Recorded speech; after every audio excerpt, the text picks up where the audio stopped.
Muito obrigado, Cida. Boa noite a todas, todos. É uma satisfação voltar ao Rio. Faz séculos que eu não volto aqui para o Rio. Nem sei quando que estive da última vez. Eu acho que foi quando a professora Alete morreu.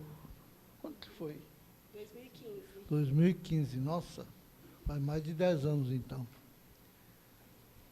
Eu vi um túnel que não conhecia ainda, né? Fiquei assustado com aquele túnel que liga o aeroporto à ponte, né? Bom, então, é um prazer estar aqui no Rio, é um prazer conhecer esse campus que não conhecia, só conhecia o UERJ lá do Maracanã, e sempre interessante conhecer lugares novos. Eu vou trabalhar a partir de onde eu sei trabalhar, que é questão de livro didático. Embora eu esteja meio afastado da discussão sobre livro didático, sobre ensino de história estou muito mais afastado ainda, nunca mais voltei a esse tema. Em todo caso, vou tentar organizar alguma coisa em torno dessas questões.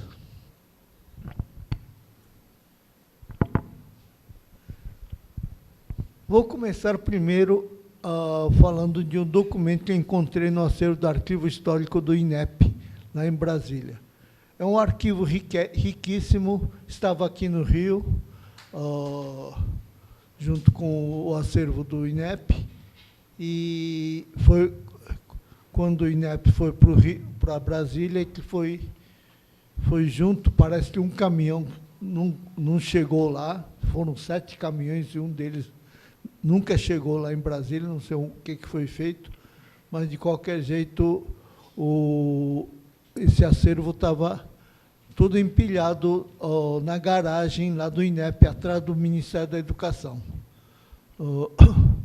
Quando fui lá, eu nem lembro quando que foi, já faz tempo,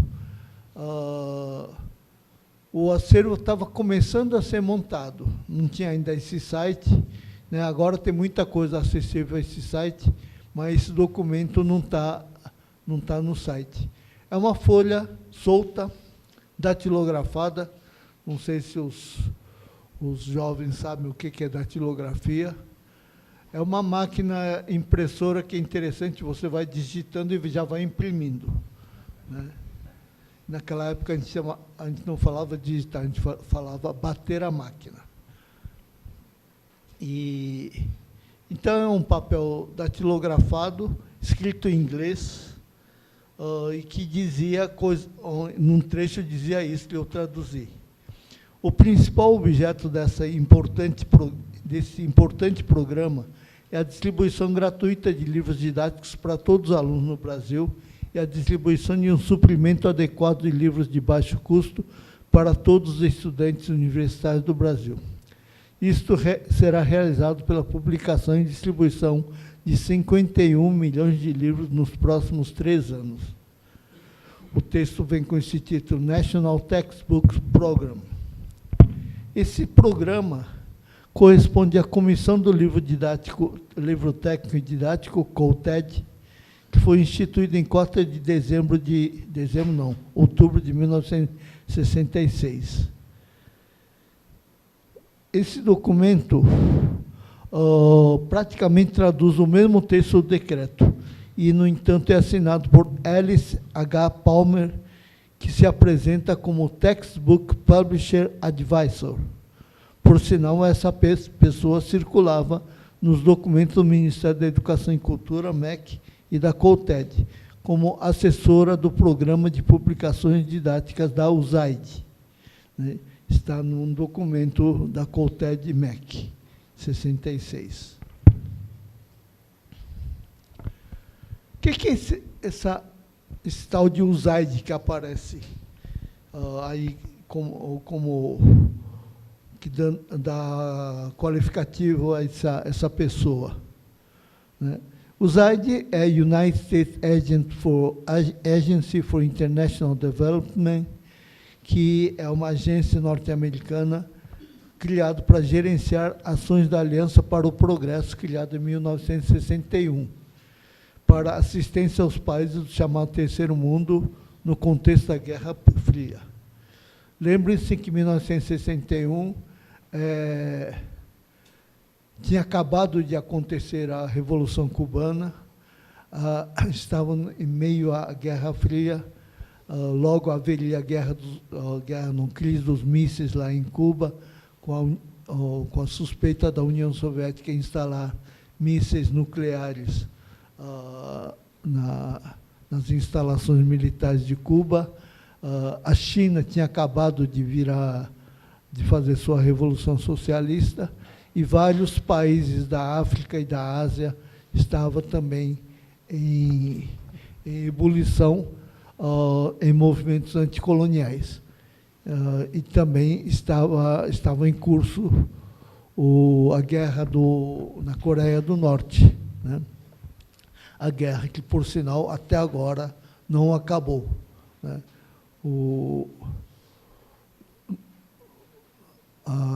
Lá na Coreia do Norte nunca se assinou tratado de paz com os Estados Unidos até hoje. Bom, então é nesse contexto que surge esse USAID, firmando o acordo MEC-USAID, que consiste em vários convênios para a reforma no sistema educacional brasileiro, desde os ensinos primário, secundário e universitário, incluindo o ensino rural. Inclui ajudas financeiras e assessorias técnicas. Por exemplo, a reforma universitária, que aconteceu em 1968, é fruto desse convênio MEC-USAID, né?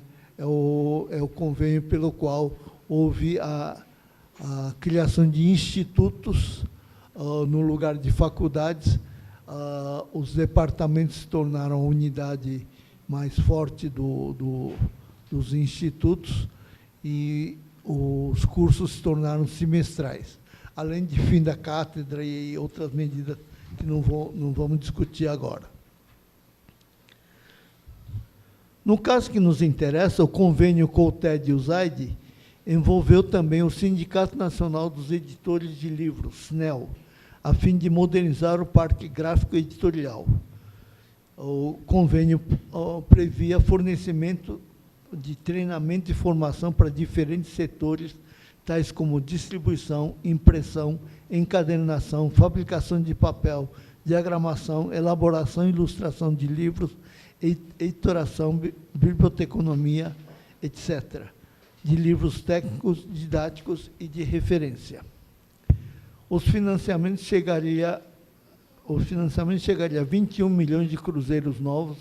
Eu não sei exatamente a quanto corresponde isso, né? Precisaria fazer conta, mas a expectativa, como disse o documento acima, a expectativa era de produzir 51 milhões de exemplares em 3 anos. Bom, os planos da COUTED eram megalomaníacos, né? Havia planos de fazer treinamento de uso de livros didáticos, chamando certas lideranças setoriais, regionais, que, por sua vez, levaria para suas regiões essas instruções para outros tantos líderes, até chegar aos professores do chão da escola, atingindo milhões de professores, né? Eu não sei exatamente o que foi realizado disso, porque em 68, ou seja, 2 anos após a implantação da COUTED, começaram a surgir várias contestações em torno do acordo MEC-USAID. Era a bandeira da União Nacional dos Estudantes, lutar contra o MEC-USAID. Em 68, o deputado Márcio Moreira Alves, que foi pivô do AI-5, né, que fechou de vez a ditadura, Márcio Moreira Alves publicou o Beabá do MEC-USAID, denunciando a tentativa de dominação do futuro das gerações brasileiras pela imposição de um sistema de ensino baseado nos interesses norte-americanos. Também em 68, o deputado estadual de São Paulo, Salim Cedé, acusa a CONTED de irregularidades. Os pesquisadores Oliveira e outros referem-se ao escândalo da CONTED. Ele não dá muitos elementos, mas diz o seguinte: em 5 de março de 71, o ministro da Educação, Jarbas Passarinho, constituiu pela portaria número 6 a comissão de inquérito encarregada de apurar irregularidades ocorridas na CONTED, cujo resultado ficou fora do conhecimento público. Eu tentei investigar o que vinha a ser exatamente essa comissão de inquérito, mas essa comissão não deixou rastro, não consegui nenhuma pista para isso. Talvez, se fosse até Brasília, o que não fiz, encontrasse coisa lá na Biblioteca do Senado, acervo do Senado, alguma coisa assim. É uma pesquisa em aberto. Em 9 de 7 de 1971, o decreto número 68.728, do Ministério da Educação, determinava laconicamente o incentivo, orientação, coordenação e execução das atividades do Ministério da Educação e Cultura relacionadas com a produção, a edição, o aprimoramento e a distribuição de livros técnicos e de livros didáticos, a que se refere o Decreto 50.355, de 4 de outubro de 66, que é o decreto da criação da CONTED, passam à competência do Instituto Nacional do Livro, INL. Observe que a palavra CONTED nem aparece aqui, mas CONTED foi extinto dessa maneira e a gente não tem a menor ideia do que aconteceu com a massa falida, etc., porque envolvia muita gente, muitos funcionários, muitos exemplares que ficaram estocados em algum lugar, né? E todo o financiamento que foi realizado, né? Essas coisas a gente não tem a menor ideia. Talvez seja um bom tema para pesquisa. O fato é que as ações da CONTED contribuíram para a modernização imensa do parque gráfico e editorial no Brasil, né? Basta lembrar que, nessa época, os livros didáticos, que tinham aquele tamanho padrão de 19 centímetros por 14 ou 15, que era o formato de um livro comum, se tornou maior, né? Começou a assumir um formato maior, como são os livros didáticos hoje, né? E o fato de ter tamanho maior significa também a possibilidade de utilização de ilustração de uma maneira muito mais dinâmica, né? Basta pegar os livros do professor Sérgio Buarque de Holanda, de História do Brasil, para ver como ele utiliza fartamente a iconografia, que não é mais uma mera ilustração, mas faz parte do conteúdo do próprio livro, né? Houve quem reclamasse disso, né? É famoso um texto do Osmar Lins, um escritor, que acusava isso de Disneylândia pedagógica, que era a profusão de cores para atrair os leitores. A professora Raquel Gleiser também tem um texto mais ou menos nesse sentido, dizendo que as ilustrações servem para atrair leitores e não tem utilidade propriamente didática, né? Eu acho um pouco de má vontade nesses vereditos, né? Em todo caso,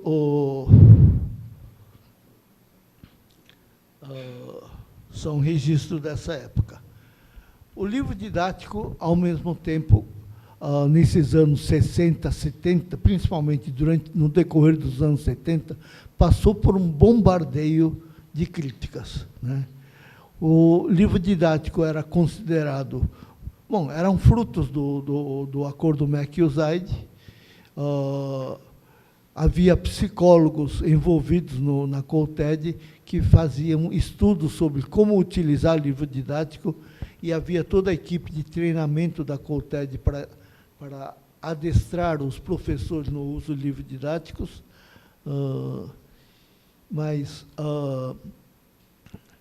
Então, o livro didático aparece como produto da ditadura e, portanto, divulgador dos ideais da ditadura, e, por isso, deve ser condenado.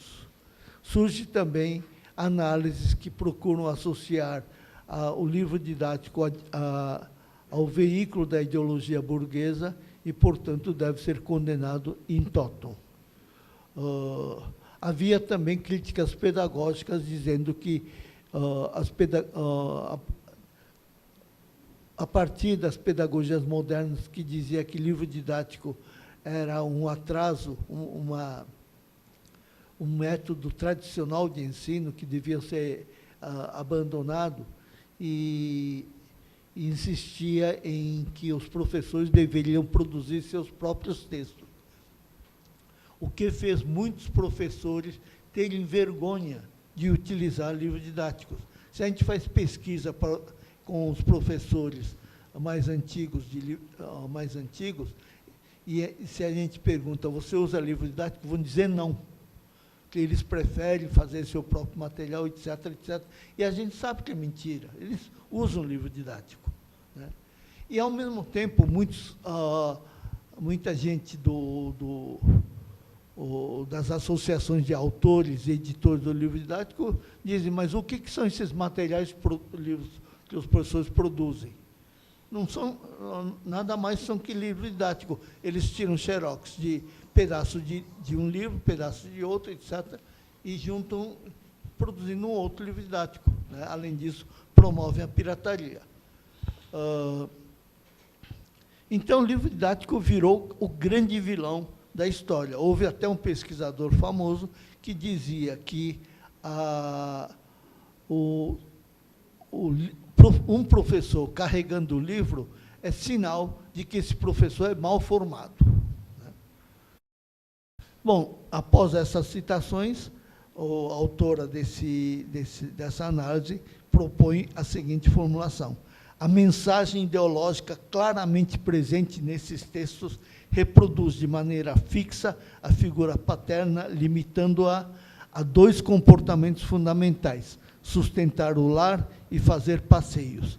Isso teria a finalidade de esvaziar a riqueza da personalidade de cada pai, tornando o indivíduo único, né? É uma condenação totalmente sem sentido, né? Agora não podemos mais falar em vamos para a praia, porque isso é fixar o caráter de uma pessoa, transformando em uma pessoa unidimensional, né?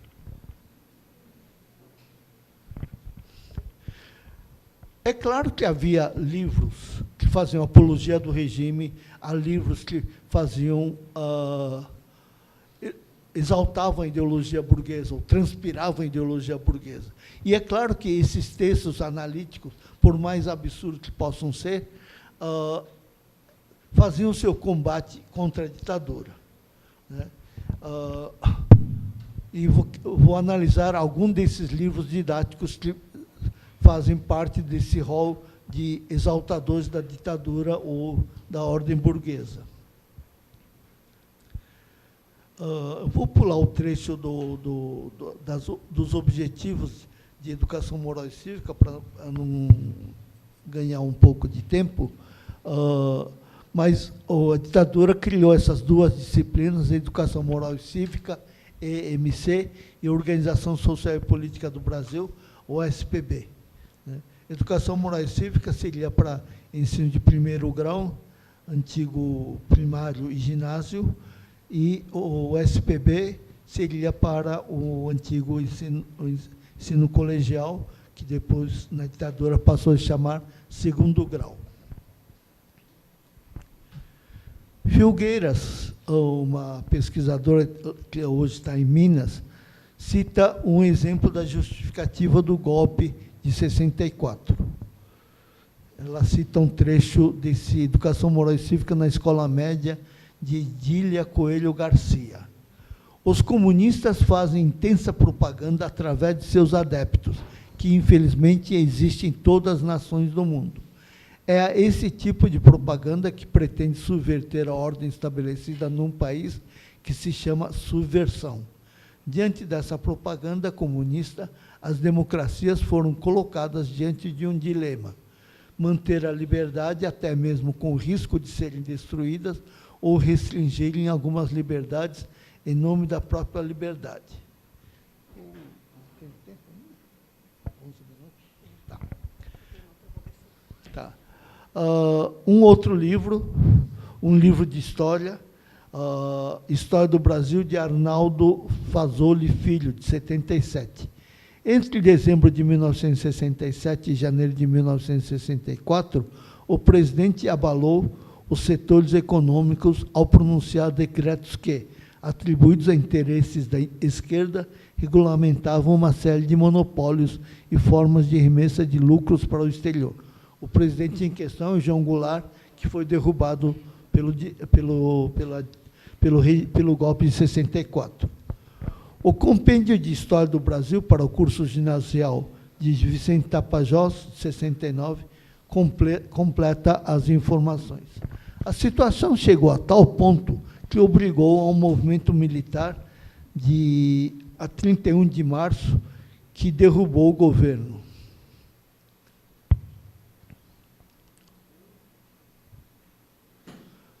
O Ensino Moderno de História do Brasil, de L.G. Mota Carvalho, reproduz um texto chamado Um Brasil para Frente. Nas selvas amazônicas, nas intermináveis salinas do Nordeste, no chão quente das caatingas, nos imensos pampas gaúchos, nos pantanais da grande planície paraguaia, nas chapadas do Brasil Central, de norte a sul, de leste a oeste, o novo Brasil começa a surgir. Possa você, de pé, de mangas arregaçadas, unir-se solidariamente a toda a nossa juventude com o firme propósito de construir algo de bom para o Brasil. De sua energia, perseverança e trabalho profícuo depende o Brasil para constituir-se na grande nação do futuro. Boa sorte! Nós acreditamos em você. É fantástico, né? Isso é livro de história.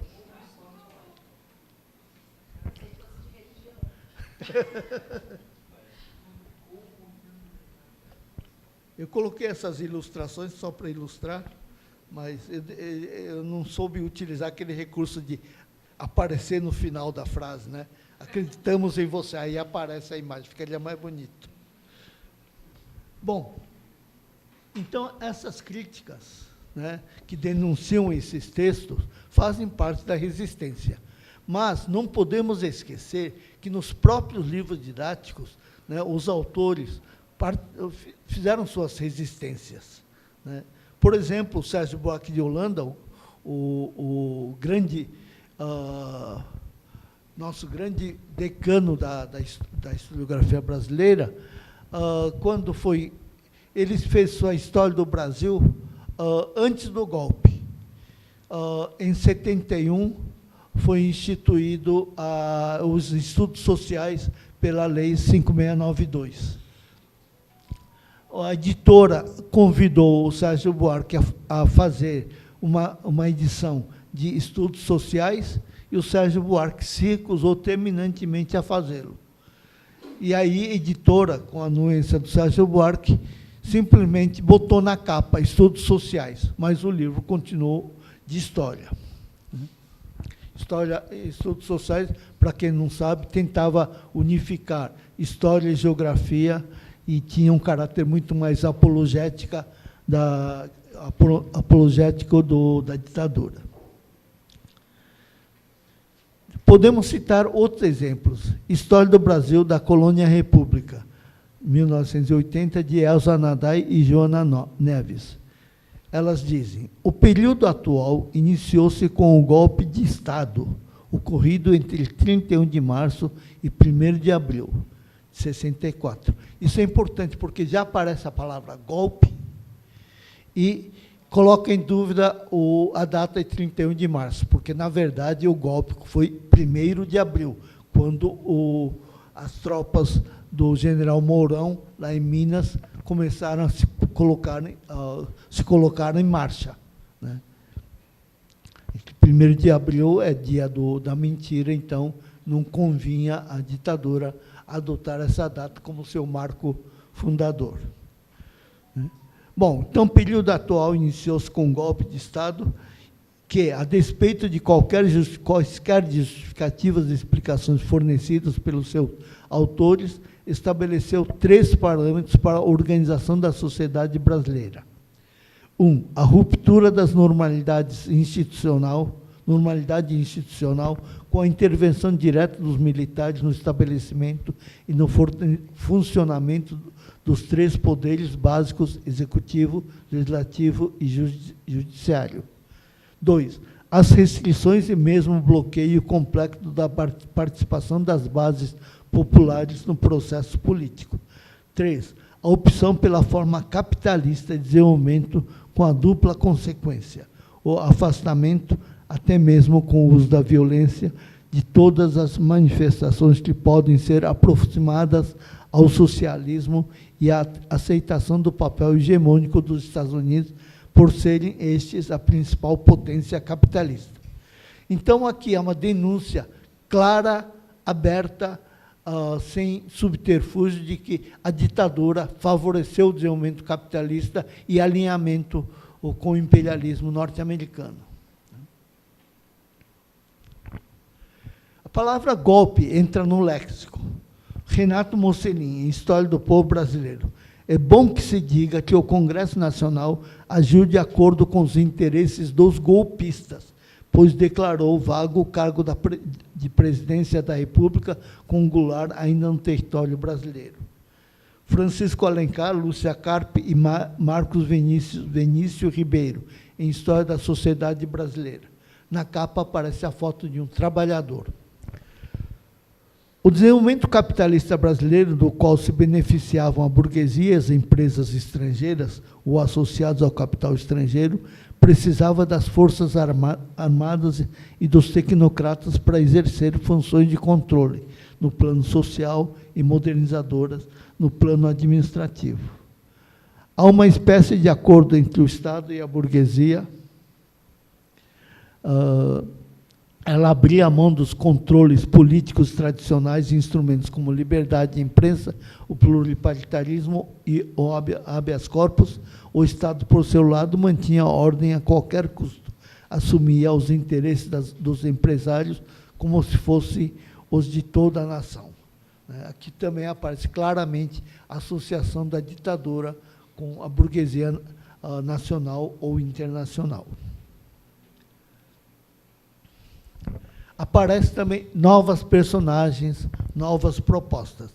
Renato Mocelin, já mencionado, diz: em 1978, no último ano do governo Geisel, as forças populares, as greves no ABC Paulista, que são o Santo André, São Bernardo e São Caetano, lá em São Paulo, demonstravam que o movimento operário, reprimido no período de 64, voltava a se manifestar.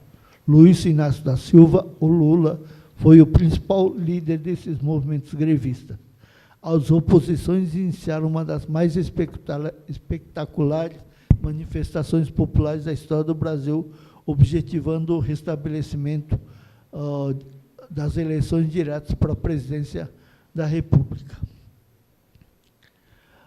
O Ilmar Roloff de Matos, né, que vocês conhecem muito bem aqui no Rio, junto com, eu não sei pronunciar esse nome, ela Gritzen, doutor e José Luiz Werneck da Silva, escreveram Brasil, uma história dinâmica, de 72, e propõem uma maneira inovadora de formular questões que promovem a reflexão crítica. 1. Faça sua biografia. 2. Consulte um jornal e dele retire o maior número possível de notícias que você acha que entrarão para a história. Cole-as em seu caderno. Justifique essa escolha. 3. Selecione do mesmo jornal 3 notícias que não entrarão para a história. Cuide-as escolhe-as em seu caderno, justifique a escolha e por aí vai. Um caso emblemático foi o livro OSPB, Introdução à Política Brasileira, de Frei Beto, de 1985, a primeira edição. São várias edições que esse livro tem. Ele diz: no capitalismo, os grandes produtores das riquezas são os trabalhadores da cidade e do campo. Se eles param de trabalhar, não há riquezas, não há bens necessários à vida. No entanto, são os que menos ganham. E por que ganham tão pouco e não se revoltam? Ora, sem organização e união, a classe trabalhadora não tem condições de se defender. Para assegurar a defesa de seus interesses econômicos, os donos do capital controlam as outras 3 esferas da sociedade: a política, a jurídica e a ideológica. Na esfera política, controlam o Estado, impedindo que ele venha a ser ocupado pelos trabalhadores. Ao controlar o Estado, os donos do capital controlam também as forças de defesa dos interesses do Estado, as forças armadas e as políticas estaduais. Por aí vai. Nesse livro, ele fala também o que é a mais-valia, o que é a exploração da mais-valia, o que é a acumulação do capital, etc., etc. Já estávamos no caso da ditadura. E é bom lembrar que a ditadura, no Brasil, ao contrário, por exemplo, da Argentina, não temos a data da derrubada da ditadura. A ditadura não foi derrubada, simplesmente acabou. Não temos essa data para comemorar. Temos uma data para não comemorar em 31 de março ou 1º de abril, mas não temos data para comemorar. Para concluir, queria dar um depoimento pessoal. Na época que eu estava fazendo o mestrado, na minha casa aparecia um monte de amigos, né? Que a gente ficava lá conversando e tal. Um dia apareceu um amigo, que era professor, ele chegou esbaforido, dizendo: me arruma alguma coisa para beber. A gente serviu uma cachaça, ele bebeu, aí falou: vocês não acreditam o que eu fiz. Ele falou que ele é professor de educação moral e cívica, né? Estava falando, dando conteúdo do livro, até que chegou uma hora que ele ficou tão nervoso, que ele falou para os alunos: vocês sabem o que eu vou fazer com esse livro? Aí começou a morder o livro, né? Mastigar, cuspir, aí depois jogou no chão, pisoteou, né? Aí todo mundo assim, assustado. E aí, o que aconteceu? Aí eles falaram, os alunos bateram palma, né? Então, o que queria ressaltar é que, mesmo numa época em que existem esses livros pavorosos que exaltam a ditadura, exaltam a ideologia burguesa, etc., os professores resistem, e resistiram muito, né? Há muitos casos de professores que pulavam toda aquela parte de patriotismo e começavam a falar de meio ambiente, de doenças transmissíveis, falava da higiene, né? E deixava a patriotada tudo para trás, mesmo porque, quando chegasse no final, não dava mais tempo de falar dessas coisas. E muitos autores de livros didáticos também começaram a introduzir temas como meio ambiente, doenças transmissíveis, saúde, higiene, escovar dente, etc., etc., né? E a esses grandes combatentes, né, anônimos, eu rendo minha homenagem. Muito obrigado.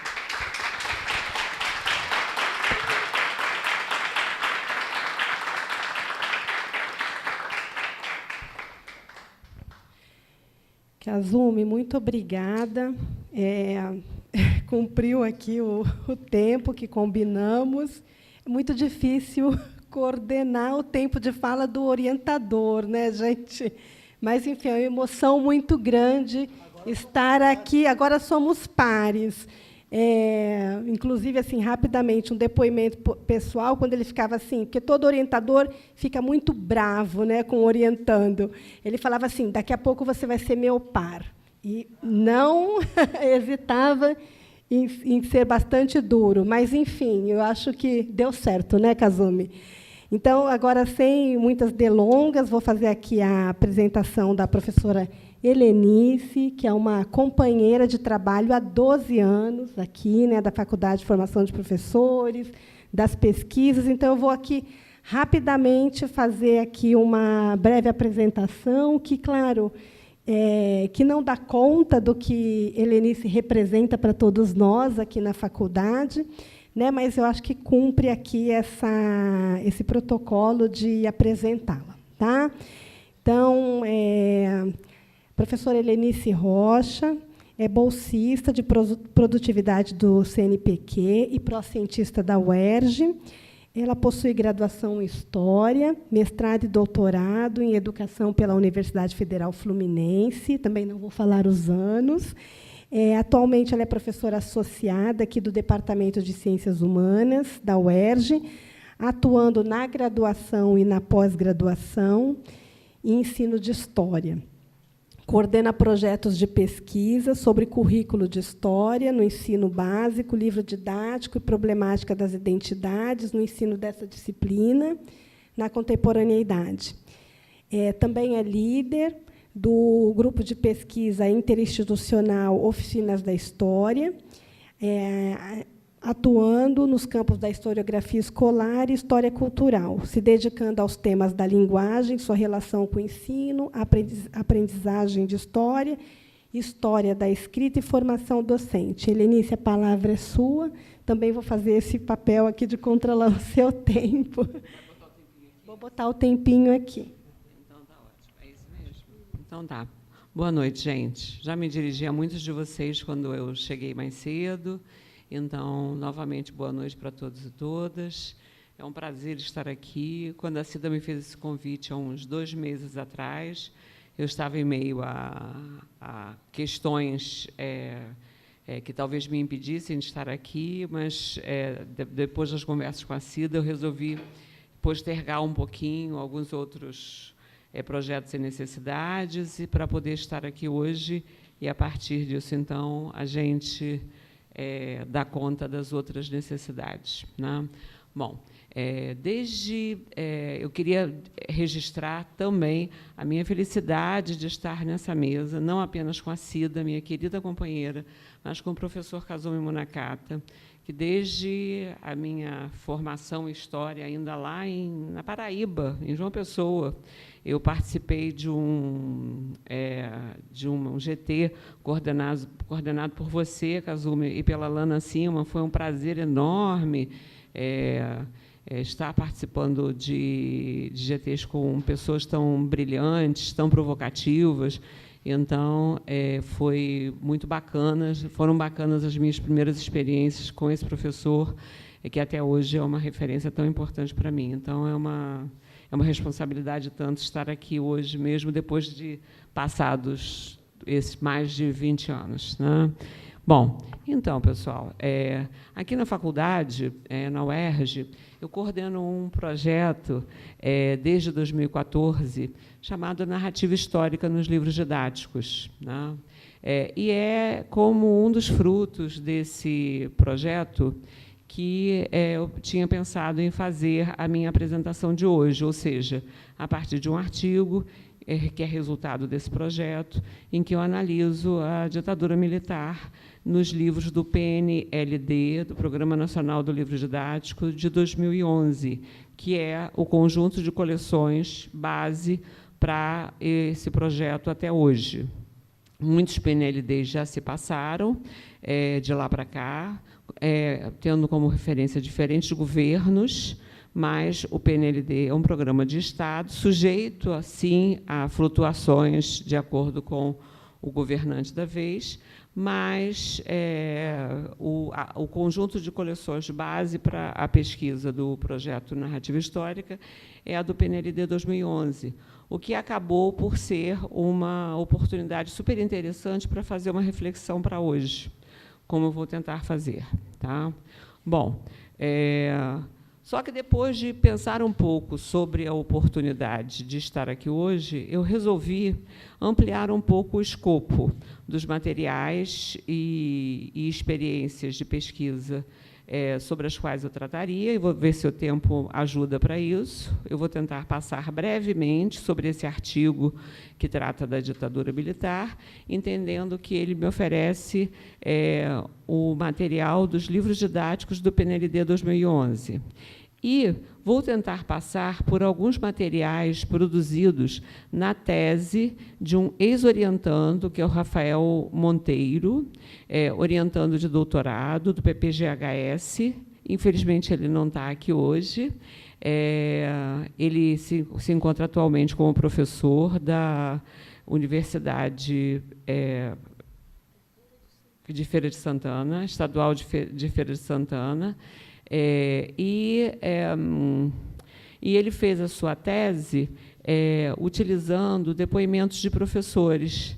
E a ditadura militar, de alguma maneira, ela é um tema que atravessa as falas desses professores, e essas falas foram colhidas em aulas desses professores ou em depoimentos pessoais nos anos da pandemia, entre 20 e 21. Tá? E tem um depoimento que foi um pouquinho posterior, já durante a produção da tese. Então, com a autorização do Rafael, eu me dirigi a ele e combinei com ele de ir à tese dele e recolher algumas das falas desses professores para me ajudar a sustentar a argumentação que eu trago para vocês aqui hoje. Tá? Eu vou, para tentar aproveitar bem o tempo... Como é que a gente faz aqui para ver aqui? Tá. Para aproveitar bem o tempo que a Cida me destinou, eu vou tentar fazer algumas leituras de alguns trechos, no lugar de só falar, para não me perder do roteiro, tá? E ir compondo essas leituras com mais alguns elementos. Tá? Eu vou falar de diferentes e possíveis abordagens do ensino de história, do ensino e aprendizagem do conteúdo curricular da ditadura militar ocorrida entre 64 e 85 no Brasil. É um tema sensível que mobiliza as pessoas vivas, sendo que uma parte significativa dessas pessoas viveu nesse período ou convive com pessoas que viveram e carregam memórias misturadas com todos os outros elementos que nos constituem, elementos tais como nossas experiências, os conhecimentos que a gente veio amealhando ao longo da vida, nossas memórias, nossos sentimentos. Falo sobre os materiais que eu vou utilizar, que eu acabei de falar, essa parte da nossa história, né, ela está sustentada nos livros didáticos de 2010. O PNLD 2011 ele é feito sobre livros de 2009 e 2010, dos anos anteriores. Tá?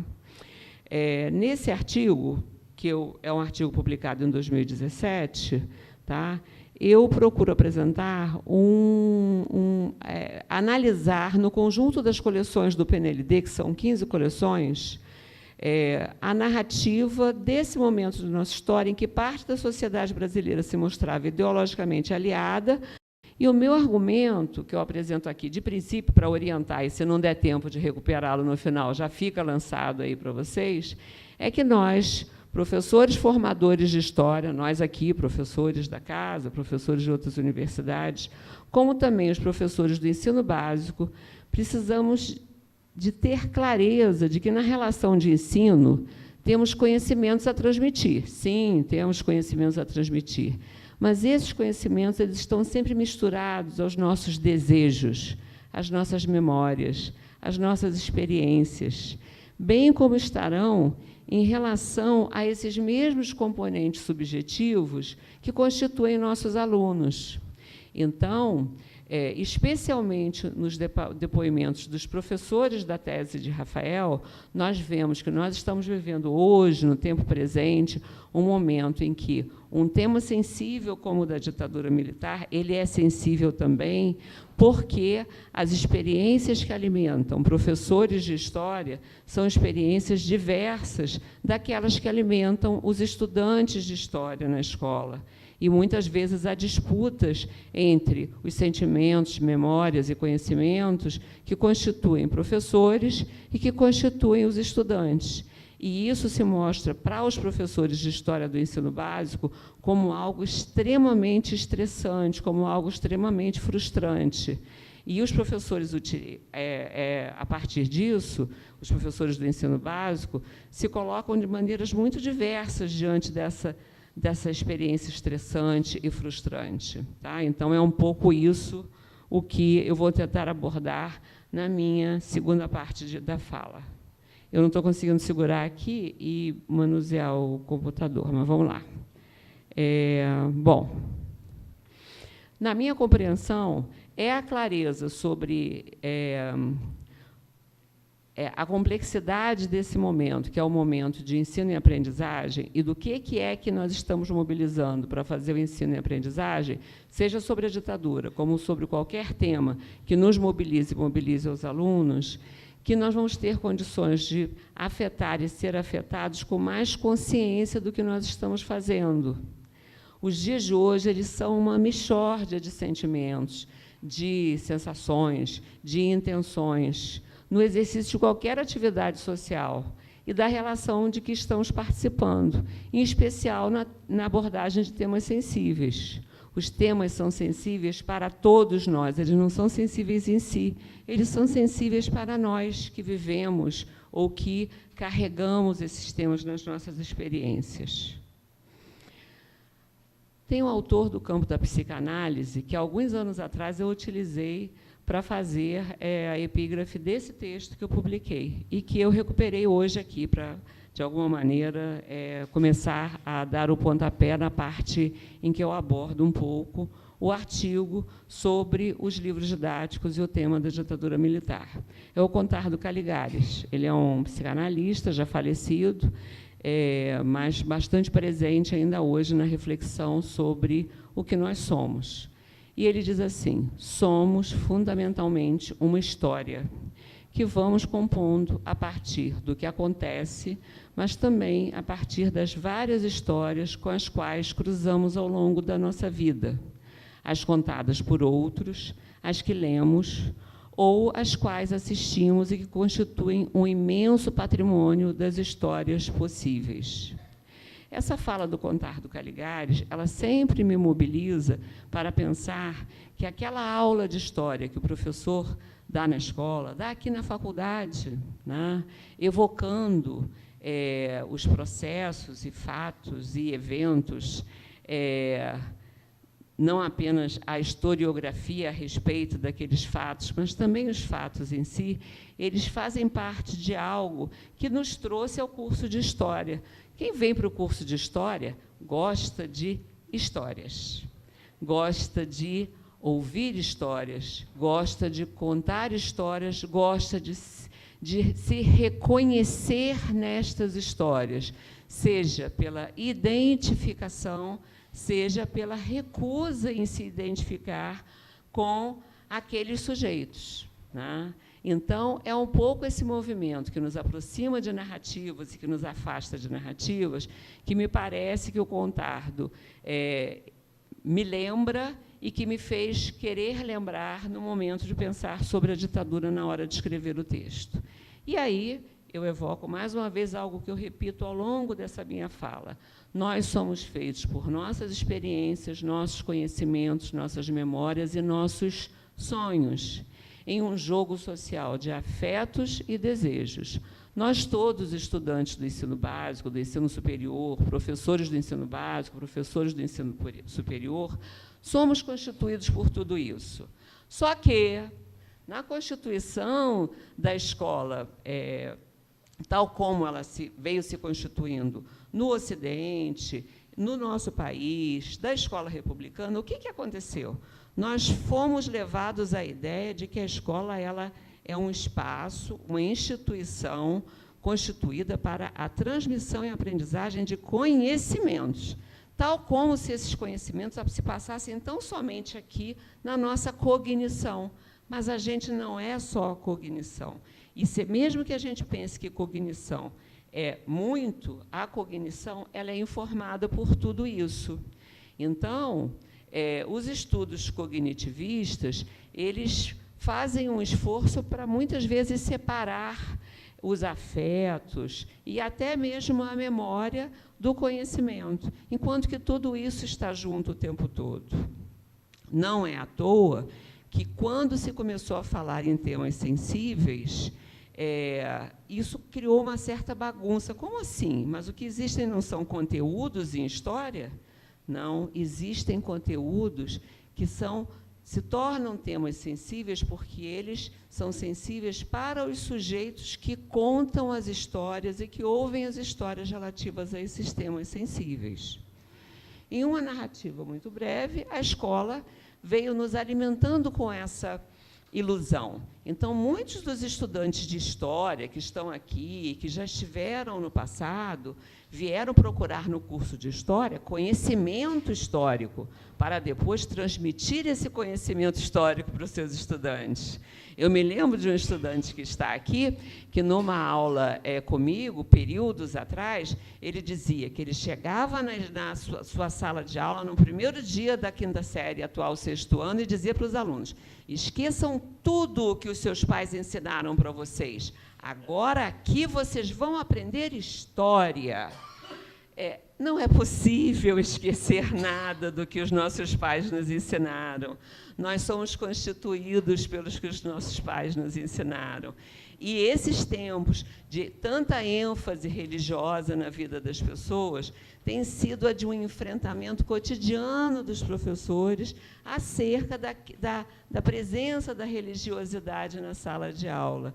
Isso só evidencia que as narrativas da religiosidade e os valores que elas carregam também estão permanentemente com os estudantes e contribuindo para que os estudantes rejeitem, incorporem, coloquem em diálogo aquelas narrativas com aquelas dos conhecimentos que os professores supunham serem de uma ordem superior, supunham serem de uma ordem, não. Esse aqui é o conhecimento da escola, esse é o conhecimento válido, superior, legítimo, mas não é bem assim.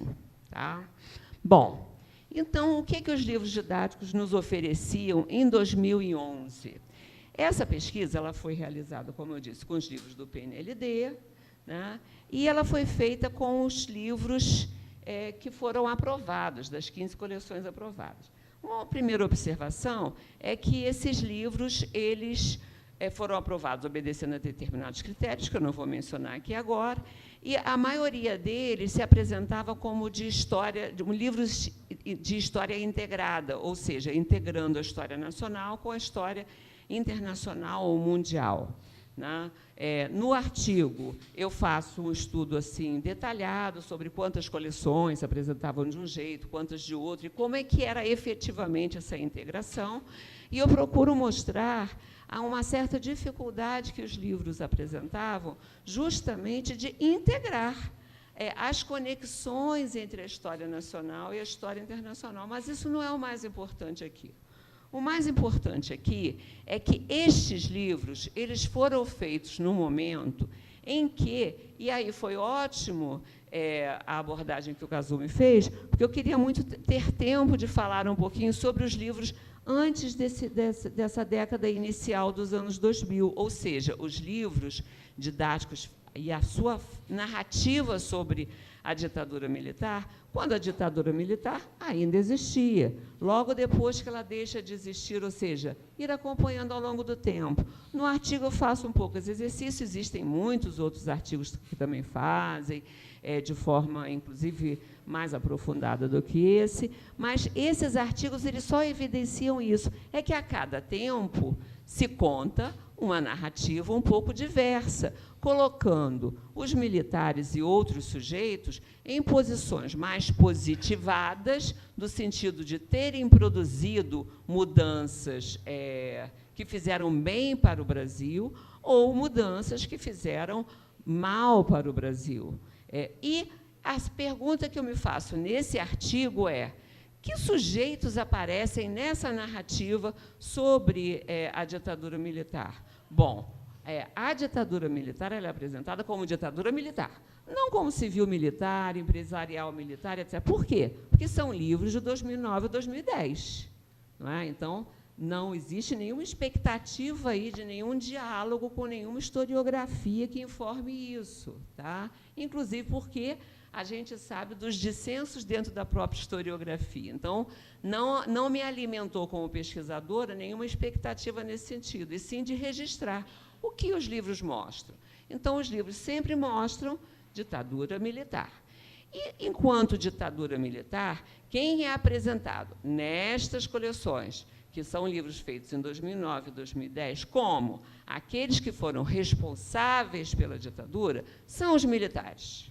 Tá? Então, é apresentada como ditadura, é apresentada como de responsabilidade dos militares, e a sociedade brasileira era apresentada aqui e ali, sempre de uma forma positivada ou neutralizada. Então, nós não tivemos, durante o desenvolvimento da ditadura, para os livros de 2009 e 2010, sujeitos desta sociedade que tivessem atuado no desenvolvimento da ditadura entre 64 e 85, de uma forma que fosse aproximada aos militares, e sim de uma forma ou neutra, ou ausente, ou lutando contra a ditadura, fazendo passeatas, ou no movimento de guerrilha, ou nas diretas já. Então, conforme eu registro no artigo, a sociedade aparece e desaparece,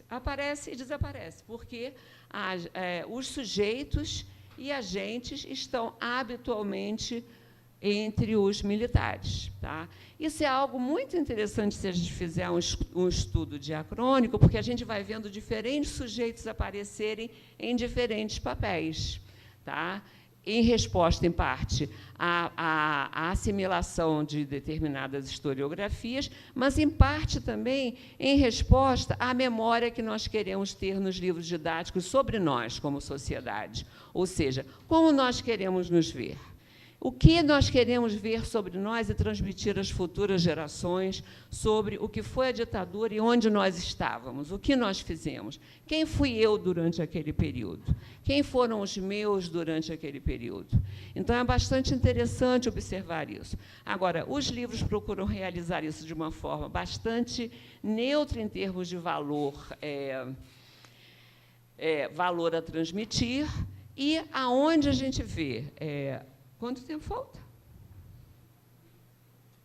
Tá ótimo. Aonde a gente vê, aí sim, uma busca de transmissão de valores superpositivados ou negativados para a ditadura é agora, com os professores de história em suas salas de aula. É muito interessante observar que, quando o PNLD de 2011 foi feito, naquela época, eu perguntava para os professores de história sobre se eles conseguiam trabalhar o conteúdo da ditadura, se eles trabalhavam tal como estava nos livros. Eles diziam, normalmente não dá para trabalhar a ditadura. Está no final do livro, o ano já está terminando, então é um conteúdo que a gente não consegue trabalhar. E é muito interessante observar que, hoje, uma parcela muito significativa de professores trabalha o conteúdo da ditadura. E trabalha o conteúdo da ditadura e trabalhou, especialmente neste período, que, no caso, foi o da pesquisa do Rafael, na inter-relação com Bolsonaro. Bolsonaro foi um provocador da mobilização dos professores em relação ao conteúdo da ditadura. Os professores precisaram arrumar um jeito de trabalhar com o tema da ditadura. Por quê? Porque o Bolsonaro recuperou uma narrativa sobre a ditadura que foi recusada pelos professores. Então, os professores que antes não conseguiam chegar neste conteúdo, que no momento da eleição do Bolsonaro, muitos deles foram acusados, ou se autoacusaram, fizeram uma autocrítica de, poxa, eu não consigo dar esse conteúdo, e olha aí o que aconteceu, o Bolsonaro foi eleito. Então, hoje nós temos um número muito significativo de professores que vieram construindo um discurso de conexão com o presente. Eu não vou ter grande chance de recuperar aqui agora, acho que o tempo não vai dar, de falas, em especial, de um professor que conectou muitas falas de Bolsonaro com a ditadura, Bolsonaro com acusações sobre violência, corrupção, etc., hoje, e dizendo, não, mas isso que ele está falando não é verdade. Professores que passaram a analisar filmes sobre a ditadura do Brasil Paralelo para dizer, olhem como é que isso aqui está mentindo, ou seja, que foram provocados por um contexto dos últimos 4 anos anteriores, mas em especial do momento da pandemia, para falar sobre a ditadura, construindo uma outra versão, uma versão que atuasse no sentido contrário daquele que o Bolsonaro e os seus correligionários vieram apontando. Tá? A professora Alessandra de Carvalho, ela já registrava, em 2014, uma preocupação de uma parte dos professores em ensinar sobre a ditadura, mas também o registro de que não dava tempo de trabalhar. Né? Uma das professoras que deu o depoimento ao Rafael, ela passou por um processo de mudança em 2017. E aí, nesse sentido, é que eu gostaria de falar que, na minha compreensão, o marco não está no momento do Bolsonaro. O marco se inicia em 2013. Então, esse ano de 2013, ele é um marco que nós não poderemos ignorar. Por quê? E, por isso, eu achei que o PNLD 2011 ficou bastante interessante, porque ele pega os livros num período que é um pouquinho anterior a 2013, não é? E essa professora, em especial, ela registra que, em 2017, ela é professora do Rio Grande do Sul, nós descobrimos essa professora no Twitter, fazendo uma queixa, um depoimento pessoal nas redes, sobre que ela não aguentava mais ter que enfrentar alunos olavistas na sala de aula. E que ela... eu mostrei essa professora para o Rafael, falei para Rafael, procure essa professora, porque se ela está fazendo esse desabafo nas redes, ela vai falar, ela não está com receio de se expor. Então, o Rafael colheu depoimento dessa professora e ela disse o seguinte, que ela, desde que ela se formou em História, lá no Rio Grande do Sul, ela recolhia documentação, ela trabalhava com o Brasil Nunca Mais, ela trabalhava com documentos de época, para mostrar a tortura, para mostrar depoimentos de pessoas, ou seja, fazia um trabalho que a gente conhece de muitos professores que fazem um trabalho bastante interessante, né, sobre a ditadura. E essa professora, em 2017, ela começou a perceber que ela começou a ter grupos de alunos, que ela denominou de olavistas, 2017, tá? E esses alunos, eles se compraziam em ouvir cenas de tortura em sala de aula. Então, sobre esses alunos, ela não obtinha um efeito, que era o efeito que ela obtinha até então, que era de compadecimento, que era de recusa dos alunos, e sim de, mas é mesmo? Não, então é porque eles mereciam. Então, ela começou a perceber ali uma mudança de tom, que constituía um movimento dentro da classe. E isso começou a se repetir um ano após o outro. Repare, em 2017, 2018, e aí, então, ela começou a mudar o seu comportamento, ela começou a mudar as suas aulas, esvaziando daqueles apelos que ela realizava, que eram de uma ordem mais emocional, que apontavam para a construção de uma outra sociedade, que não aquela que ela entendia que existia, e que ela continuou a tratar do conteúdo da ditadura por um viés mais econômico. Então, trazendo documentos que mostravam números de desigualdade, etc., mas mais esvaziado de aspectos chocantes que ela antes trazia, mas que passaram a ser objeto de prazer para uma parte dos alunos, que eram os alunos que ela denominou como alunos olavistas. Bom, eu vou caminhar para o encerramento da minha fala. O Rafael, na sua tese, ele caminha para uma conclusão que a gente partilha, que todos temos sonhos, todos temos sonhos. O professor de História tem utopias, né? O professor de História, quando defende com seus estudantes uma outra sociedade, como um dos professores dessas aulas de Rafael, em alguns momentos, nós podemos, inclusive, extrapolar dos nossos limites, porque nós estamos querendo partilhar com os estudantes de uma sociedade que é a nossa utopia, não necessariamente é a deles. Uma parte desses estudantes pode comprar essa utopia deste professor, outra parte não. Pode ser como aqueles alunos olavistas da outra professora, que a levaram a desistir de um certo caminho em que ela buscava trazer todos os estudantes para uma determinada compreensão do que foi a ditadura, para rejeitá-la e em busca de um Estado democrático e longe da ditadura. O que eu conversei com o Rafael, e venho conversando até hoje o Rafael é um companheiro de pesquisas e de produções, é de que a pesquisa dele poderia contribuir com esses professores para eles perceberem que, de fato, nós vivemos um momento de contestação, inclusive da escola, como um único espaço de produção de conhecimento, produção e transmissão.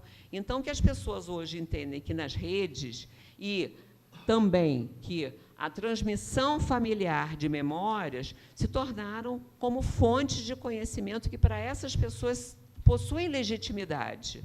Então, o que existe em sala de aula é uma disputa por legitimidade.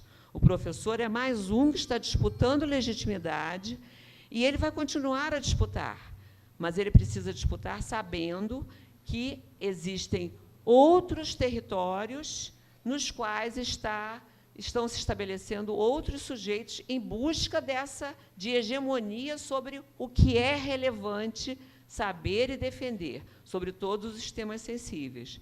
Nesse sentido, a professora que nos trouxe a ênfase sobre a história pública nos traz um dos caminhos que a gente vem procurando assimilar. O caminho da história pública é um caminho de entender que aonde todos os rios se encontram é no campo da comunicação social. Então, na comunicação social, a gente não pode estabelecer que a escola seja um espaço fechado e de maior legitimidade que outros, e sim de um conhecimento específico. Então, essa negociação necessária da legitimidade dos diferentes espaços de produção e de circulação de conhecimento sobre o que acontece e o que aconteceu é algo necessário se nós não quisermos ser engolidos pelos nossos estudantes na escola, quando eles trazem outras formas de conhecer e, muitas vezes, formas que recusam as formas de conhecer que estão estabelecidas na escola. Muitos professores têm trazido a apatia dos alunos, do tipo: tudo isso que os professores falam aí só serve para a gente fazer a prova e passar de ano, porque a gente sabe o que é o conhecimento, a gente sabe o que é a verdadeira história da África, o que aconteceu com os escravos, o que é a ditadura militar, ou seja, eles se julgam já informados suficientemente por outros caminhos da comunicação social. Então, o buraco é mais embaixo em relação à ditadura e em relação a outros conhecimentos. Tá? Acho que eu vou encerrar por aqui e agradecer, do fundo do coração, o convite da Cida, a oportunidade de estar aqui com o Kazumi, de ouvi-lo, e essa oportunidade de ter falado com vocês hoje. Muito obrigada, gente.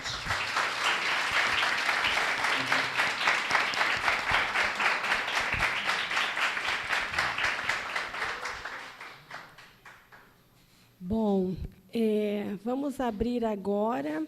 Eu estou aqui cheia de questões também, mas em respeito a vocês que esperaram um pouquinho, eu vou fazer aqui eu vou anotar as questões e as falas, tá bom? Acho que a gente tem a oportunidade de ter aí. Eu acho que, Rafael, podemos passar uns 20 minutinhos do horário. São 8 horas, 20 a 30, né? Tá bom? Tá. Então, de repente, a gente faça 2 blocos, tá? Então, assim, Victória já está inscrita, Mônica, Gelson e Rafael. Bom, então vamos precisar fazer 2 blocos mesmo, tá bom? Tá. Tudo bem? Então, Victória. Vou anotar aqui os nomes, tá bom?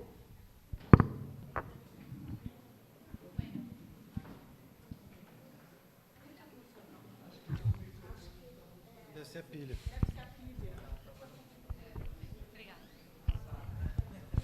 Bueno, muchísimas gracias por el panel, muy interesante. Sí, pensaba también en la conferencia inaugural, en la conferencia sobre historia pública.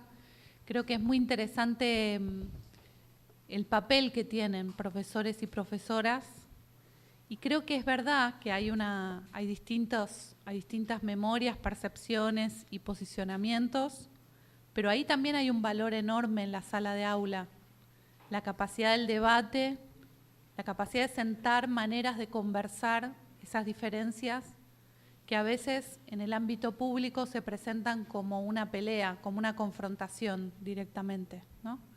Y que en la sala de aula pueden plantearse como puntos de vista que hay que fundamentar, que hay que analizar, que hay que sustentar, ¿no? Entonces ahí hay un trabajo también para los profesores y profesoras respecto de qué hacer con la diferencia, qué hacer con esa diferencia de puntos de vista, cómo se fundamenta cada una de esas posiciones, con qué material se trabaja. Creo que en esa confrontación hay una riqueza enorme también, ¿no? Que hablábamos en aquel momento. Hoy hablábamos también de lugares de memoria, de señalizaciones, de espacio público. Bueno, muchas de las cuestiones me parece que se fueron trabajando. Yo tenía una pregunta para los dos, que es ¿cuál es el papel del Estado en todo esto? Porque ambos hablaron de los profesores, de la sala de aula y de los materiales didácticos. ¿Estos materiales didácticos son privados, hechos por editoriales, o son hechos por el Estado? ¿Y el Estado controla alguna de estas, tiene formas de control efectivo de los procesos de enseñanza? Entonces, mi pregunta tendía a ambos, tanto en dictadura, ¿no? Y qué pasaba con aquellos profesores que usaban esos materiales didácticos o que cuando usaban materiales didácticos pro dictadura los atacaban en la sala de aula. E que passou depois, não? Então, isso, meter o papel do Estado. Muito obrigada. Isso estou falando do Rio de Janeiro há 20 anos atrás.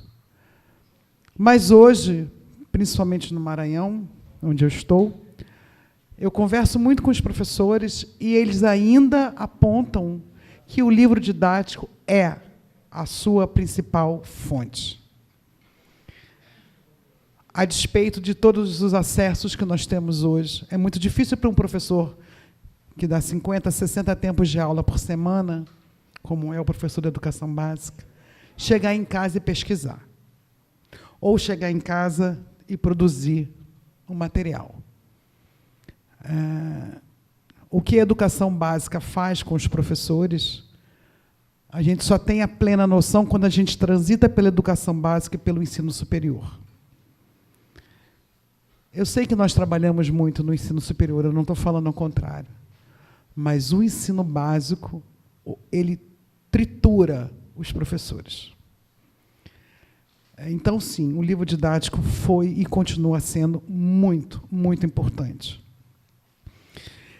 E só a título de conhecimento, lá nas escolas do Maranhão, são adotados os mesmos livros didáticos que são produzidos e adotados aqui no Rio de Janeiro.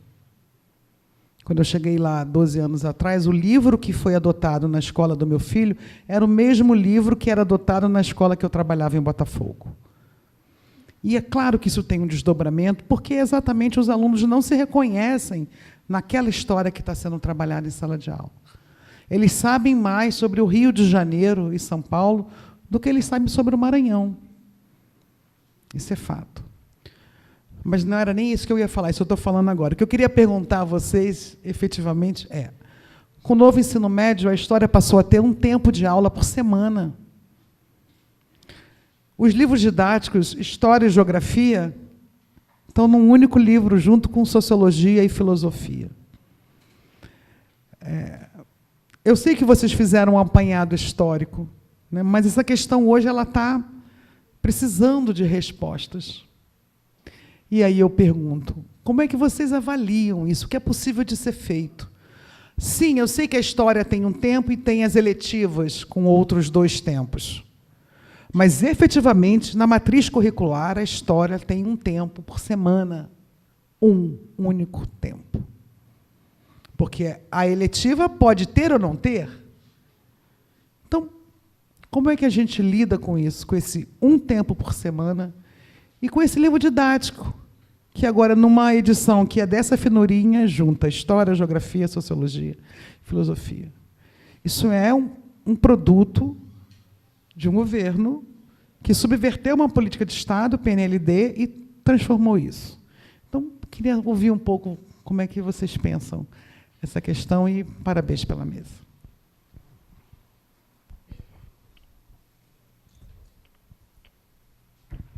Bom, obrigado, boa noite a todos. Parabéns, professor Kazumi, professora Helenice. Foram realmente apresentações que nos tocaram muito também, de diferentes pontos de partida, de vista, da nossa experiência como professores. Eu vou pegar um pouco a continuidade do que a Mônica falou, para depois chegar a algumas questões. Primeiro, eu tive uma experiência precoce como bolsista, né, de um laboratório de ensino de história que dialogava, aquela música continua aqui, entre a universidade e professores da rede pública de ensino. Foi com Antônio Edmilson, Maria Célia, lá na UF, em 83. Né? E a gente com um grupo de alunos que achava que sabia sobre tudo, né, indo para dialogar com os professores. A primeira coisa que a gente percebeu claramente, claro, uma coisa que a gente já sabia quando era aluno, o livro didático era uma merda. A segunda coisa é que os professores detestavam depender dos livros, mas tinham que usar. E não tinha que usar no sentido só obrigatório, não tinha alternativa. E aí a gente começou a tentar trabalhar com eles a ideia de que eles poderiam, eles mesmos, produzir seus textos, produzir conteúdo. Enfim, foi um pouco nessa direção, mas os livros continuaram, o projeto não durou muito tempo, acabou, e seguimos a vida. Quando eu me formei, e aí foi uma coisa até que eu comentei ontem com o Chico Alencar, eu tive oportunidade, né, dei aula em cursinho, pré-vestibular, o que vocês imaginarem, 90 horas por semana trabalhando, às vezes até domingo de manhã. Né? E, ao mesmo tempo, seguindo a minha carreira de pesquisador, acadêmico, bolsista CNPq. Enfim, fui fazendo o diabo. Como é que eu dormia? Não dormia. Então, está aí. O que aconteceu? A gente conseguiu perceber, e fez isso no Livro Azul, na Prefeitura do Rio de Janeiro, depois isso com o Estado. Aliás, uma coisa que eu fiquei chocado até, porque isso foi uma bandeira que a gente conseguiu, primeiro na Prefeitura do Rio e depois no Estado. A gente aumentou para 3 e 4 tempos de história. Entendeu? É chocante você ver essa redução hoje. Mas qual é a proposta? A gente achava que era fundamental, e eu passei a fazer isso não só quanto coletivo, seja no município do Rio, primeiro com o Chico, né, o Livro Azul, depois com o próprio Ilmar, que teve um tempo também lá, na época, acho que do César Maia, e no Estado. A gente conseguiu fazer esse grupo. Eu até ia citar aqui o Jorge, que é professor hoje aqui do nosso departamento, né, e a esposa dele, a Marta, era a minha grande companheira nessa luta. Eu fui, do alto dos meus 21 anos, 22, virei coordenador de História, com sei lá quantos professores, com uma escola de não sei quantos mil alunos, né? Mas sempre fui inquieto, sempre fui disposto a desafio. E a gente passou a produzir textos, datilografava, mimeografava, e era negócio... Sabe aquela coisa de parecia jornal clandestino? E a gente produzia desde a pré-história até Sarney. Era isso. Bom, em que momento, eu estou perguntando para vocês, essa coisa, porque falta de tempo todo mundo tinha, falta de grana todo mundo tinha, mas vontade de querer produzir seu conteúdo e não depender apenas do livro didático, pelo menos aqueles professores tinham. E eu pergunto, isso se perdeu? Porque me parece que o livro didático, para muitos, é muleta. Claro, naquele mesmo momento que a gente fazia essa pequena revolução, tinha aquele professor que chegava, sentava na sala de aula e abria o livro e lia para os alunos. Mônica, eu não sei nem se aquele professor que abria o livro e lia para os alunos, ele tinha lido antes. Talvez ele estivesse lendo na hora também. E isso era algo que não chocava. Eu queria saber de vocês, especialmente o professor Kazumi, que fez essa trajetória, esse percurso, em que momento talvez isso mude. E a outra coisa, né, e aí é uma certa provocação, claro que nós temos todas as nossas influências, claro que esse professor que está se sentindo culpado porque não dava aula direito e agora está vendo, não dava ditadura, agora os caras acham que sabem ditadura pelo Brasil Paralelo, pelo WhatsApp. Né? Bem feito. Não, bem feito não, que a gente está pagando a consequência por causa disso. Mas qual é a história?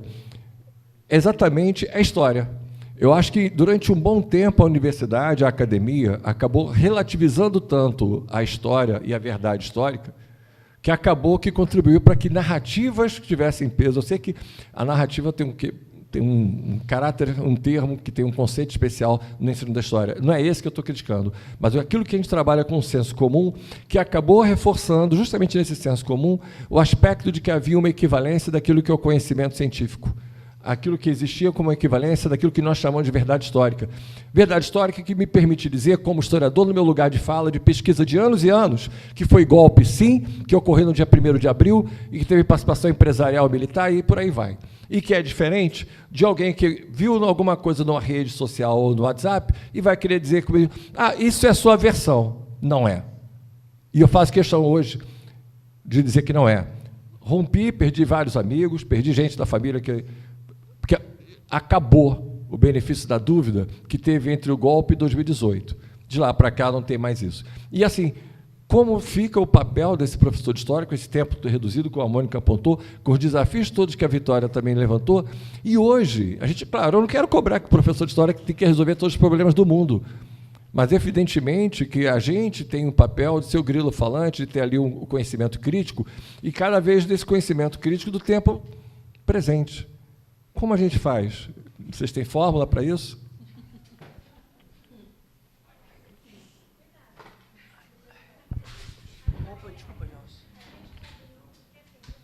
Pode fazer 3 e 3 de repente, é melhor. Né?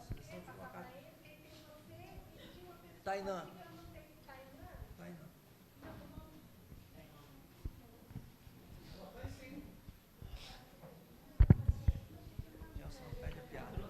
Esse aqui está funcionando. Perde a piada. Bom, vou passar aqui para o Kazumi, para ele responder, e depois a Helenice. Tá? Vitória, Tá. Bom, são questões bastante complexas, não sei se vou dar conta. De certo modo, nós temos... eu acho que podemos centrar nessa questão do papel do Estado, né? Acho que está ligado, as outras questões também estão ligadas a essa questão.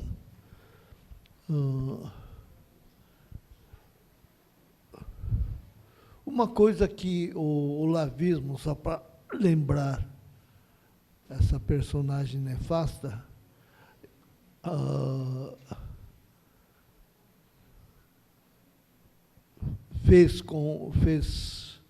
difundiu no léxico nosso a palavra, a expressão guerra cultural.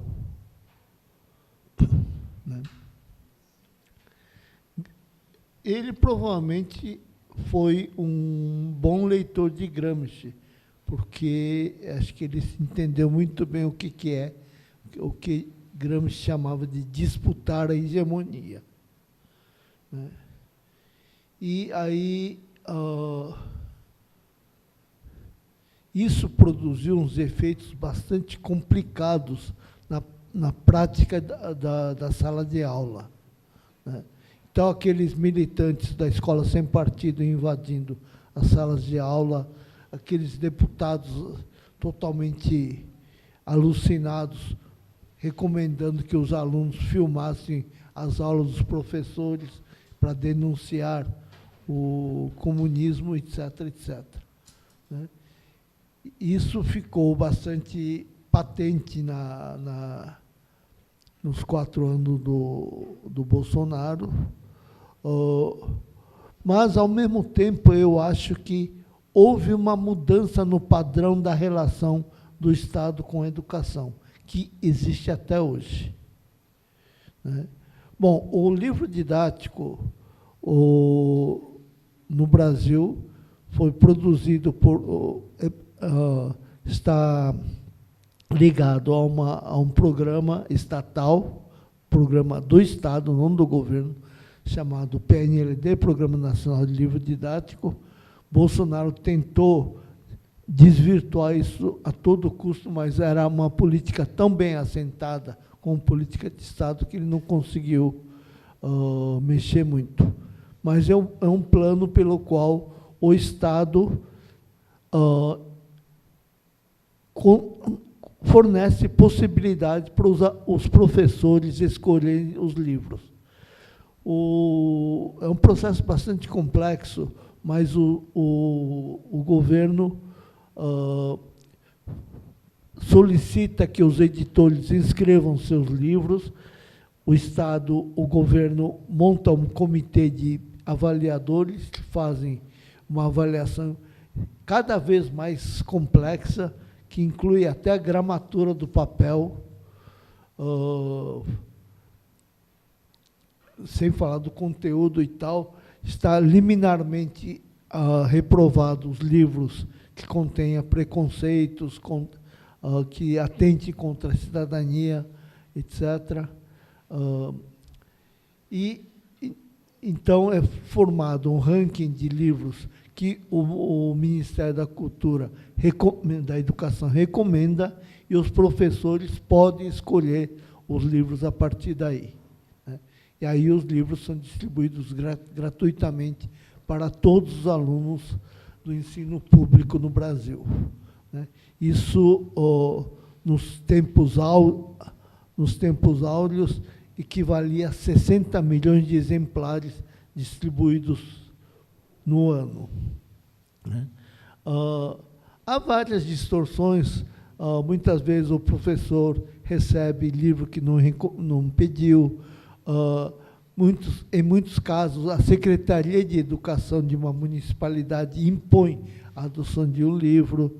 Muitas vezes os editores entram no ato da escolha para presentear os professores com algumas propinas para que seus livros sejam escolhidos. Mas, de qualquer jeito, as coisas funcionam assim, né? Bom, sobre PNLD, eu tenho parte minha tese sobre isso e ficaria horas falando, mas basicamente é isso. Agora, o que eu acho que está havendo atualmente é uma relação que o Estado estabelece com a educação, que um curriculista, um pesquisador de currículo chamado Jimeno Sacristán, um espanhol, chama de currículo avaliador. Ele divide o currículo em várias etapas. Tem um currículo formulado, eu esqueci o nome disso, tem um currículo em ação, currículo que realmente se pratica na sala de aula, e o currículo avaliador. Currículo avaliador, Jimeno Sacristán diz, é o currículo que atualmente serve para controlar toda a ação na escola. E isso está acontecendo em vários níveis, né? O professor Paulo Renato, que foi ministro da Educação, falava em cultura de avaliação, né? Cultura de avaliação certifica o que o aluno aprendeu e o que o professor ensinou em todos os níveis. Não é à toa que existem vários níveis de avaliação, e essas avaliações são controladas rigorosamente. SARESP, por exemplo, que é um exame de avaliação do que o professor ensinou e do que o aluno aprendeu no âmbito do Estado de São Paulo. Bom, o Estado de São Paulo, além disso, produz seus livros didáticos, que são apostilas. São horríveis, são muito mal feitos, e mesmo porque não passa por todo o cuidado que PNLD impõe aos livros didáticos, né? PNLD, por mais crítica que a gente possa fazer, faz uma avaliação bastante rigorosa, e os livros são muito bons. Acabam comparado com livros de 40 anos atrás, os livros ficaram muito bons, né? As apostilas da Secretaria de Estado não passam por essa avaliação. Então, fazem uma coisa pavorosa, né? Por exemplo, houve uma vez uma apostila produzida pelo Estado de São Paulo, cujo mapa da América do Sul tinha 2 Paraguaios, né? O que é um delírio, porque ninguém produz um mapa do zero, você copia de outro mapa, né? Como que alguém conseguiu produzir um mapa com 2 Paraguaios? Era um mapa paraguaio. Não vamos falar mal dos nossos irmãos paraguaios.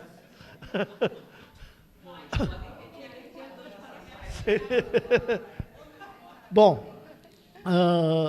então, os alunos aprendem por essa apostila, e no SARESP, nesse exame, os monitores que aplicam o exame são orientados a fazer os alunos a preencherem um questionário perguntando: o professor seguiu a apostila? Até que ponto? Né? Tem um formulário para os alunos responderem. Então, existe esse controle extremamente rigoroso. Se o professor quiser dar mais coisa, isso é um plus, né? Mas tem que seguir rigorosamente o que está na apostila, e isso é avaliado por esses exames, né? De certa forma, o Enem cumpre esse papel, se bem que tem outros papéis mais ligados a questões sociais e tal, né? Mas a cultura de avaliação é a nova faceta que o Estado mantém com a sociedade e com a educação em particular, que impõe controles cada vez mais fortes, né? Então, e a expressão máxima disso é a BNCC, a Base Nacional Comum, Curricular Comum, né? Que impõe um monte de coisas que, se a gente quiser falar rapidamente, isso vai contra o próprio espírito do conceito de currículo, né? Por isso que existe todo esse celeuma em relação à BNCC, né? E esse controle é cada vez mais forte, e, mais ainda, é por onde entra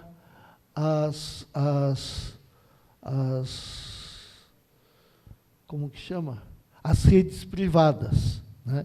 Porque as redes privadas têm certo assento no Ministério da Educação, não é segredo de ninguém que o Grupo Lehman tem uma forte presença no Ministério da Educação atual, né? E Lehman, além de outras redes privadas, produzem também suas apostilas, e produzir apostila é uma forma de evitar esse controle da avaliação, né? É passar ao largo da avaliação e fazer essa educação totalmente mercantilizada, com aval do Estado, e o Estado depois avaliando para ver se esse ensino que vem da rede privada é aplicada de forma adequada. Então, eu acho muito terrível o que está acontecendo, é tipo de controle que não havia na ditadura. A ditadura impunha certas coisas, mas depois o professor, na sua sala de aula, fazia o que quisesse. Podia até comer o livro, pisotear, né? Não sei o que aconteceu com ele, se ele foi demitido, né? Mas não foi preso por causa disso, né? Hoje é a coisa mais complicada, e principalmente por parte com essa guerra cultural que se declarou. E sobre guerra cultural, eu queria acrescentar um elemento a mais. Eu tive uma orientanda, a Isabel, aliás, a filha dela que chama Isabela. A Isabel fez uma dissertação de mestrado sobre os alunos negacionistas, evangélicas. Esses alunos mesmo também são fiéis, e eles simplesmente negam tudo que aprendem na escola, né? Riem da cara do professor e dizem, o pastor diz outra coisa, né? E não aceita nada que a escola ensina, né?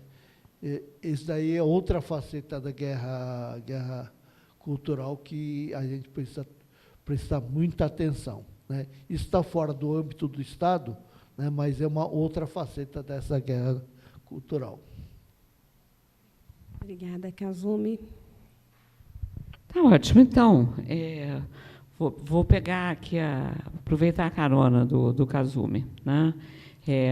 Então, em primeiro lugar, gente, eu não estou defendendo menor legitimidade para o conhecimento escolar, de jeito nenhum, tá? O que eu estou fazendo duas defesas. Uma, de que o conhecimento escolar ele não é neutro, e quem transmite e trabalha com o conhecimento escolar é humano, e, portanto, é carregado de afetos, de desejos, de ideologia, de memórias, ou seja, nós não somos isentos ao fazer o trabalho de transmissão cultural, tá? Então, esse é um ponto, tá? E o outro ponto o que nos mobiliza a fazer o trabalho de transmissão cultural, transmissão de conteúdos, o trabalho que nós entendemos que é o nosso trabalho, precisa ser feito de forma, num momento assim, de tanta conflagração como a que nós estamos vivendo, precisa ser feito de forma o mais consciente possível, de forma de que a gente não pregue no deserto, de que a gente consiga abrir espaços de diálogo e para que, de preferência, a gente consiga promover deslocamentos cognitivos e afetivos, etc., né? O Rafael, esse orientando o atual parceiro, ele teve como outra parceira a Aline Xavier, que foi minha outra orientanda. A Aline Xavier, ela é professora da rede estadual e ela trabalhou com o tema da história da África em escolas públicas predominantemente neopentecostais. Ou seja, difícil para caramba, né? Muito fácil os estudantes dizerem, não quero saber disso, não quero saber de história da África, isto é coisa do diabo, etc. E foi o que aconteceu. Ou seja, é o que acontece.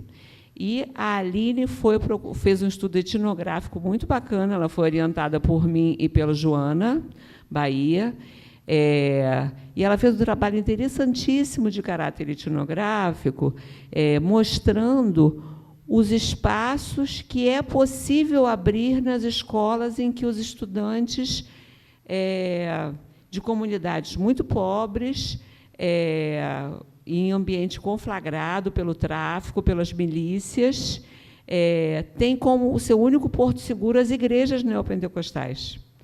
Então, o professor que chega lá com a melhor boa vontade, querendo ensinar a história da África a partir dos orixás, dos cânticos, da cultura afro-brasileira, eles entram pelo cano. No máximo, os estudantes ficam calados e dizem, não, eu vou fazer aqui o trabalho para ganhar nota, mas isso aí é coisa do diabo. Isso aqui, se eu me aproximar disso, eu vou ficar pobre, eu vou ficar doente, Então, repare, são universos, são mundos dissonantes. O mundo destas professoras e professores e o mundo desses estudantes. Então, isto dos estudantes negacionistas que o Kazumi falou, dos estudantes que vêm para a sala de aula em relação a temas do universo político e ideológico, com uma carga familiar muito intensa, muito pesada, e que se mostram surdos e cegos para aquilo que os professores, e especialmente professores muito militantes, reparem, porque aí o que acontece? O esgarçamento. Você tem o professor muito militante de um lado e o aluno dizendo, esse professor é comunista. Estas pessoas não conseguem se comunicar, são mundos dissonantes. Então, é a busca, e aí, Gelson, buscando dialogar com você, né? A gente fez um artigo junto, eu, o Rafael e a Aline, pensando nesses mundos dissonantes. Ele foi publicado recentemente. O nome do artigo é Temas Controversos na Aula de História. Debates sobre mundos dissonantes. No final da pandemia, começou a se falar de dissonância cognitiva, que esse pessoal negacionista tem dissonância cognitiva, eles não escutam nada, eles não sei o que lá, eles ficam fazendo aquele negócio com o celular. Ou seja, o que a gente faz quando a gente fica só fazendo isso? A gente fica dizendo assim, não existe diálogo possível com essas pessoas, elas estão em outro universo. Acontece que, se essas pessoas forem os meus alunos, eu estou dizendo que eu não consigo me comunicar com eles? Eu estou dizendo que não é possível fazer nada com eles? Então, ou então eles vão sentenciar. Aquela professora não dá para escutar nada, só dá para fazer trabalho e ganhar nota. Então, o que eu estou dizendo é, precisamos sair do lugar de dizer só que eles têm dissonância cognitiva, e sim de que vivemos em mundos dissonantes, mas, como profissional da educação, da história, da comunicação, eu consigo promover algum deslocamento? Eu consigo perceber aonde é que tem algum ponto em que eu e essas pessoas nos encontramos, para que dali a gente consiga conversar um pouquinho e talvez abrir algum caminho de diálogo? Então, é um pouco sobre isso o que eu venho pensando, junto com o Rafael, junto com a Aline, tratando de diferentes temas, inclusive o da ditadura. Sobre o que a Mônica falou, eu queria trazer um depoimento interessante. Mônica, eu sou pesquisadora de livro didático, então eu fiquei muito curiosa com os livros didáticos do ensino médio, da área de ciências humanas e sociais aplicadas, especialmente em um momento. No início do ano passado, nós tivemos duas catástrofes muito fortes, que me abalaram pessoalmente muito, muito. Uma foi a situação em que o governo Lula encontrou os Yanomami lá no norte do país, a invasão de garimpeiros, aquela morte, aquela fome toda daquele povo e tal. E um certo alheamento das pessoas, como se aquilo lá fosse muito longe. Não, aquilo lá, aquelas pessoas não me pertencem, eu não tenho nada a ver com elas, né? Ou seja, é um outro muito outro, né? Então, isso me abalou. E a outra coisa que me abalou bastante foi, e eu fiquei pensando, esses dois temas, eles trazem temas que a história tem a ver diretamente. Uma propriedade da terra, né? Porque a propriedade de São Sebastião, os caiçaras expulsos, etc. Aquilo tudo ali tem. O Antônio Prata fez uma crônica maravilhosa sobre isso, que foi uma aula de história para professor de história. E a questão dos indígenas nem precisa falar nada, né? Então, eu pensei assim, deixa eu ver, em livros de história do antigo ensino médio, como é que os indígenas são mencionados. Fui lá em livros do 1º, 2º e 3º ano. Pontualmente. Indígena no início da colonização, indígena aqui, indígena ali.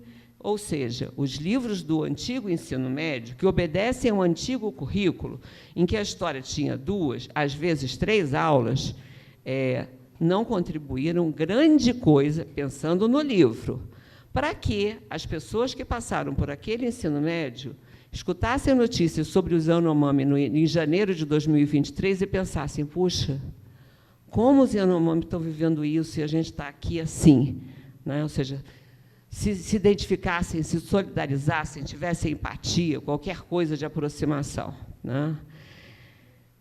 E a questão da propriedade da terra. Então, eu pensei assim, 2 temas que são de livros de história. Deixa eu ver como é que eles tratam, né? E o da propriedade da terra também. Lá está lá a lei de 1850, basicamente isso. Tá? E aí eu fui para os livros do novo ensino médio, não do novo ensino médio, né? Da área, os livros que o PNLD produziu já considerando o novo ensino médio. A presença de indígenas atravessava todos os livros das coleções. Naquela coisa da área que mistura tudo, tinha indígena para tudo quanto é lado, especialmente indígena na atualidade. Então, eu pensei, se alguém estudar por esses livros, tem mais chance de se identificar com os indígenas lá do norte do país do que por aqueles livros de história. Né? E o da propriedade da terra, eu não avancei muito no estudo, porque eu queria fazer um artigo e eu acabei não conseguindo ter pernas para isso. O que eu estou querendo dizer com isso? Né? O nosso currículo tradicional de história não dá conta da complexidade social pela qual a história precisa responder. A história precisa responder a essas coisas, gente. E, no entanto, se nós continuarmos a ensinar a história como ela vinha sendo ensinada, e aí eu não estou defendendo o BNCC nem nada, eu estou dizendo tal como ela vinha sendo ensinada, com os tempos que lhes eram destinados, a gente vai continuar a ter pessoas insensíveis à causa indígena, insensíveis sem conseguir juntar lé com cré em relação à propriedade da terra hoje no nosso país, porque a aula de história ela foi dada de forma isolada, pontual, sem estabelecer causalidades nas durações maiores que chegam aos dias de hoje. Então, não estou defendendo o novo ensino médio, muito pelo contrário de ter uma aula de história, mas de que a gente pense assim, seja lá qual for o ensino de história que venha, a gente precisa conseguir sacudir esse ensino de história, especialmente no ensino médio, de forma que ele ajude os nossos estudantes a fazer conexões com o nosso presente. Eles já estudaram a história no ensino fundamental, 5º ano, 6º ano, 7º ano, 8º ano, 9º ano. Que no ensino médio eles consigam fazer grandes conexões, porque, senão, vai ser só repetição e continuar tudo desconectado. Os nossos indígenas continuar a ficar lá no norte do país, morrendo de fome, sendo maltratados pelos garimpeiros e contando com a nossa leniência, contando com a nossa passividade. Tá? Então, acho que isso era o que eu queria trazer. Fica aqui a sugestão do artigo, meu de Rafael e de Aline. Tá? Depois eu vou te divulgar lá no grupo da pós. Tá? E obrigada, gente.